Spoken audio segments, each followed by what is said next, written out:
Decode the world unfiltered.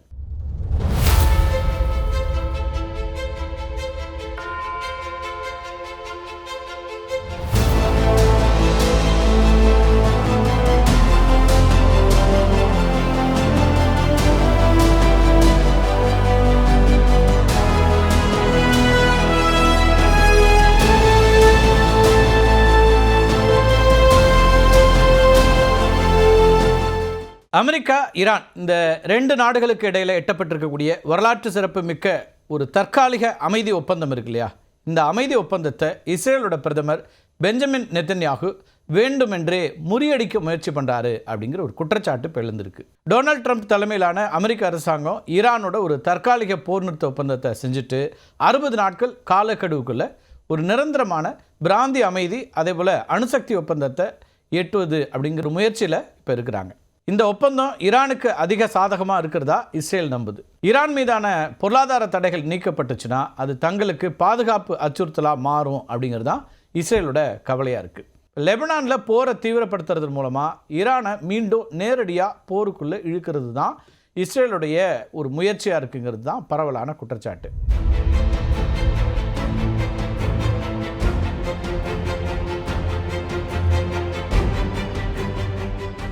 ஹெஸ்புல்லாவுக்கு ஆதரவாக Iran போரில் குதிக்குதுன்னு வச்சுக்கோங்களேன். அப்போ அமெரிக்கா ஈரானோட பேச்சுவார்த்தையை நடத்த முடியாது.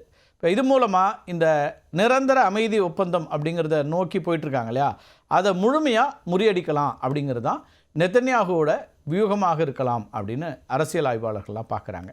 லெபனான் மீதான இஸ்ரேலோட தாக்குதலுக்கு பிறகு மத்திய கிழக்கு பிராந்தியத்தில் இஸ்ரேல் ஒரு நிரந்தர போரை விரும்புகிறது அப்படிங்கிறாரு ஈரானோட வெளியுறவு அமைச்சர் அப்பாஸ் அரக்சி. அவரோட குற்றச்சாட்டில் ஒரு உண்மையும் இருக்குது. வெளிப்படையாக அந்த குற்றச்சாட்டை அவர் வைக்கிறார். அமெரிக்கா மற்றும் கத்தார் நாடுகளுடைய தீவிர முயற்சிகளால் தான் லெபனானில் மீண்டும் தற்காலிக போர் நிறுத்தம் அப்படிங்கிறது கொண்டு வரப்பட்டுச்சு. போர் நிறுத்தத்துக்கு ஒப்புக்கொண்ட இஸ்ரேல் என்ன பண்ணுறாங்கன்னா சில மணி நேரங்களிலேயே அதனை மீறி லெபனானோட தெற்கு பகுதியில் தாக்குதலை தொடங்குறாங்க. இந்த தாக்குதலில் குழந்தைகள் உட்பட 5 பேர் உயிரிழந்திருக்கிறாங்க. லெபனான் தங்களோட நாட்டின் மீது தாக்குதல் நடத்துவதாக குற்றம் சாட்டக்கூடிய அமெரிக்காவுக்கான இஸ்ரேலிய தூதர் என்ன சொல்கிறாருன்னா, ஹெஸ்புல்லாவுடைய தாக்குதல்களை நிறுத்தினா இஸ்ரேலும் அமைதியை கடைபிடிக்கும் அப்படின்னு சொல்கிறாரு. ஆனாலும் பெஞ்சமின் நெத்தன்யாகுடைய தற்போதைய அரசியல் நகர்வுகள் அதேபோல் டொனால்ட் ட்ரம்ப்போட அமைதி திட்டங்களுக்கு இடையிலான முரண்பாடுகள் குறித்து பார்க்கும்போது இது ஒரு மேஜர் ரிஃப்ட் அப்படின்னு சர்வதேச அரசியல் வல்லுநர்கள் கருதுகிறாங்க. அதாவது அமெரிக்காவுக்கும் இஸ்ரேலுக்கும் இடையில் ஒரு எப்பவுமே நட்பு இறுக்கமான நட்பு ஒன்று இருக்கும், அதில் இப்போ ஒரு மேஜர் ரிஃப்ட் இருக்கோ அப்படிங்கிற ஒரு பார்வை வருது. ட்ரம்ப்போட முன்னுரிமை ஈரானோடன இந்த போரை முடிவுக்கு கொண்டு வர்றது தான். ஹார்மூஸ் நீரிணையை மீண்டும் திறந்து உலக பொருளாதாரத்தை சீர் செய்கிறது. அதே போல் ஒரு தற்காலிக அமைதி ஒப்பந்தத்தை நிலைநிறுத்துறது. இதெல்லாம் தான் ட்ரம்ப்போட ப்ரையாரிட்டிஸாக இருக்குது. நான் தான் எல்லாவற்றையும் முடிவு செய்கிறேன், அதாவது ஐ கால் த ஷாட்ஸ் அப்படிங்கிற ரீதியில் ட்ரம்ப் தீவிரமாக செயல்படுறாரு. இப்போ லெபனானில் இஸ்ரேல் தாக்குதல் நடத்திய போது ட்ரம்ப் பகிரங்கமாக நெத்தன்யாகுகிட்ட என்ன செய்கிறீங்க அப்படின்னு கடிந்து கொண்டதாக தகவல்கள் தெரிவிக்கின்றன. இப்போ நெத்தன்யாகு ஈரானுடைய அணுசக்தி திட்டம் அதே போல் ஏவுகணை திறன்கள் இருக்கு இல்லையா, இது முழுமையாக ஒழிக்கப்பட வேண்டும் அப்படின்னு விரும்புகிறார். ட்ரம்ப்போட ஒப்பந்தம் ஈரானுக்கு லைஃப் லைனை கொடுக்குதுங்கிறதா நெத்தன்யாவுடைய ஸ்டேட்மெண்ட். அதனால் இந்த ஒப்பந்தத்தை இஸ்ரேல் தனக்கு ஏற்பட்ட மிகப்பெரிய ஒரு தோல்வியாக பார்க்குது. நெத்தன்யாகு தன்னுடைய வலதுசாரி அரசாங்கத்தினுடைய ஆதரவை இழக்க விரும்பலைங்கிறதும் இன்னொரு பக்கத்தில் இருக்கக்கூடிய ஒரு உண்மை. இப்போ இஸ்ரேலிய நாடாளுமன்றமான நெசெட், அதுதான் அந்த நாடாளுமன்றத்தோட பேர், அதில் நெத்தன்யாகுடைய சொந்த கட்சியான லிக்குட் கட்சிக்கு தனிப்பெரும்பான்மை இல்லை. அதே போல் நோம் ரிலீஜியஸ் ஜியோனிஸ்ட் பார்ட்டி அப்படின்னு ஒரு 5 தீவிர வலதுசாரி கட்சிகள் இருக்காங்க. இந்த கட்சிகளோட ஆதரவோடு தான் நெத்தன்யாகு அங்கே ஆட்சி நடத்திட்டு இருக்கிறாரு. ஈரானோட மென்மையாக நடக்கக்கூடிய எந்த ஒரு ஒப்பந்தத்தையும் நெத்தன்யாகுவை ஆதரிக்கிறவங்க ஏற்கிறதுல. இது இஸ்ரேலுக்குள்ளே இருக்கக்கூடிய பிரச்சனை. சர்வதேச அளவில் அமெரிக்காவும் ஈரானும் ஒரு ஒப்பந்தத்துக்கு வர்றதை நெத்தன்யாகு தடுக்கிறது மூலமாக தன்னுடைய ஆதரவாளர்கள் மத்தியில் நான் இன்னும் ஈரானுக்கு எதிராக உறுதியாக நிற்கிறேன் அப்படின்னு காட்டிக்கொள்ளக்கூடிய ஒரு முயற்சியாகத்தான் பார்க்கப்படுது. அந்த நெருக்கடி அவருக்கு உள்நாட்டில் இருக்குது. கடந்த காலங்களில் அமெரிக்கா இஸ்ரேலுடைய அனைத்து நடவடிக்கைகளையும் ஆதரித்தாங்க. ஆனால் இப்போ அமெரிக்க நிர்வாகம் நேரடியாக நெத்தன்யாகுனுடைய நடவடிக்கைகளை விமர்சிக்கிறதுங்கிறது இஸ்ரேலுடைய வெளியுறவு அரசியல் வரலாற்றில் ஒரு முக்கியமான மாற்றமாக பார்க்கப்படுது.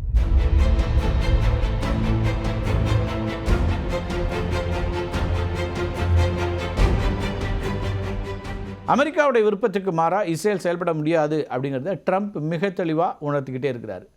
ட்ரம்ப்போட இந்த தனிப்பட்ட அதிகாரம் இருக்கு இல்லையா, அது நெதன்யாகுவை தற்காலிகமாக அமைதிப்படுத்தலாம். ஆனால் ஈரானுடனான இந்த விவகாரத்தில் இரு நாட்டு தலைவர்களுக்கும் இடையில் இருக்கக்கூடிய இப்போதைய விரிசல்ங்கிறது மத்திய கிழக்கு அரசியலில் ஒரு புதிய மற்றும் பதற்றமான சூழலை கூட உருவாக்கியிருக்குன்னு சொல்லலாம். அமைதி ஒப்பந்தத்திலிருந்து ஈரானை வெளியேற்றத்துக்கு ஹெஸ்புல்லா அமைப்பை பகடைக்காயாக பயன்படுத்திட்டு இருக்குது இஸ்ரேல்.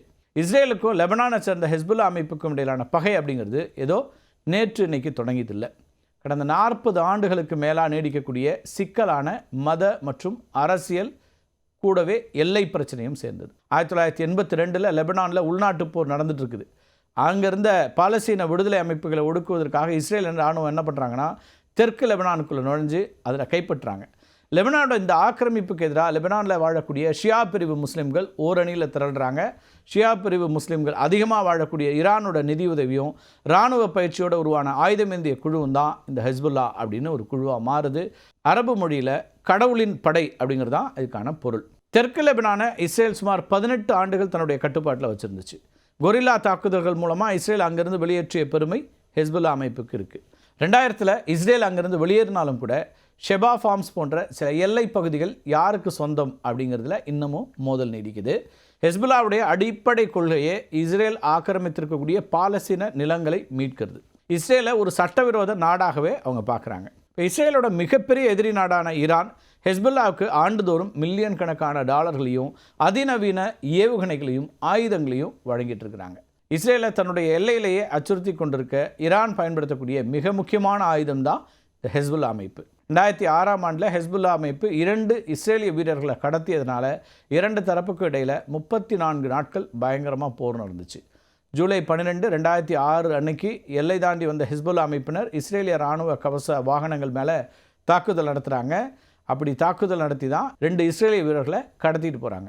கைதிகள் பரிமாற்றத்துக்காகவே இந்த கடத்தல் நடத்தப்பட்டதா ஹெஸ்புல்லா அறிவிச்சுது. இதுக்கு பதிலடியாக இஸ்ரேல் என்ன பண்ணுறாங்கன்னா, லெபனான் மேலே மிக கடுமையான வான்வழி தாக்குதல்களையும் கடல் வழி முற்றுகையும் அதே நேரத்தில் தரைவழி படையெடுப்பையும் தொடங்குறாங்க. லெபனானோட தலைநகர் உங்களுக்கு தெரியும், பெய்ரூட்டில் விமான நிலையம் அதே போல் உட்கட்டமைப்புகள் கடுமையாக சேதமடைஞ்சிச்சு. இன்னொரு பக்கம் ஹெஸ்புல்லா அமைப்பு வடக்கு இஸ்ரேல் நகரங்களை நோக்கி ஆயிரக்கணக்கான ராக்கெட்ஸை லான்ச் பண்ணுறாங்க.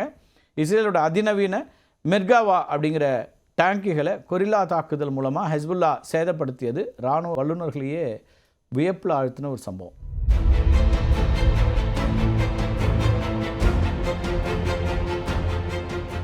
ஏன்னா அதுவரைக்கும் உலகத்திலேயே மிக பாதுகாப்பான அழிக்க முடியாத அதிநவீன டேங்குகளில் ஒன்றாக இந்த மெர்காவா கருதப்பட்டுச்சு.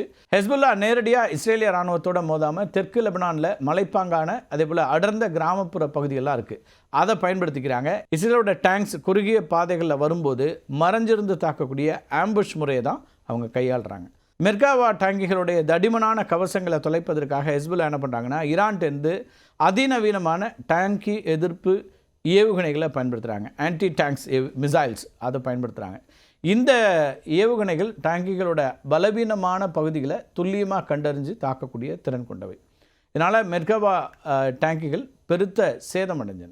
தெற்கு லெபனான் எல்லை பகுதிகளில் ஹெஸ்புல்லா அமைத்திருந்த வலிமையான நிலத்தடி கன்னிவெடிகளும் இந்த மெர்காவா டேங்கிகளை முழுமையாக தகர்த்தன அப்படின்னு தான் சொல்லணும். சுமார் 50க்கும் மேற்பட்ட மெர்காவா டேங்கிகள் ஹெஸ்புல்லாவோட ஏவுகணை மற்றும் கன்னிவெடி தாக்குதலுக்கு ஆளாச்சு. இதெல்லாம் கடந்த காலங்களில் பல இஸ்ரேலிய வீரர்கள் உயிரிழக்கிறாங்க. இந்த பீரங்கிகளுக்கு வான்வழி மற்றும் ஏவுகணை அச்சுறுத்தல்கள் அதிகம் இருக்கிறத உணர்ந்த இஸ்ரேல் என்ன பண்ணுறாங்கன்னா, இதுக்கு பிறகு தன்னோட டேங்குகளை பாதுகாக்கிறதுக்கு ட்ராஃபி ஆக்டிவ் ப்ரொடெக்ஷன் சிஸ்டம் அப்படிங்கிற உலகத்தரம் வாய்ந்த ஏவுகணை எதிர்ப்பு தொழில்நுட்பத்தை உருவாக்குது. இந்த டெக்னாலஜி இருக்குல்ல, இந்த டெக்னாலஜி என்ன பண்ணுன்னா, இந்த டேங்க்ஸை நோக்கி வரக்கூடிய மிசைல்ஸை அது தாக்கிறதுக்கு முன்னாடியே நடுவானில் சுட்டு வீழ்த்திடும்.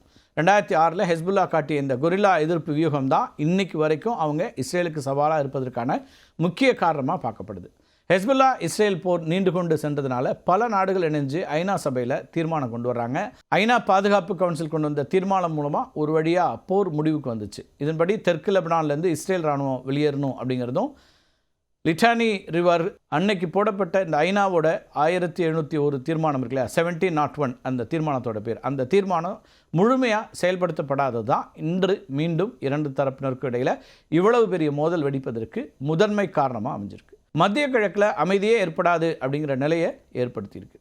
மத்திய கிழக்கில் சுமார் 120 ஆண்டுகளுக்கு முன்னாடி, அதாவது ஒட்டோமான் பேரரசோட காலத்தில் இருந்த ஒட்டுமொத்த பிராந்திய அமைதிங்கிறது அதுக்கு பிறகு அங்கே திரும்பவே இல்லை. அமெரிக்க அதிபர் டொனால்ட் ட்ரம்ப்போட தனிப்பட்ட அதிகார மிரட்டல்களும் கத்தார் போன்ற நாடுகளுடைய சமரச முயற்சிகளும் தற்காலிகமாக போரை நிறுத்தி வைக்கலாமே தவிர பிராந்தியத்தில் நிரந்தர அமைதியை கொண்டு வருமா அப்படிங்கிறது சந்தேகம்தான்.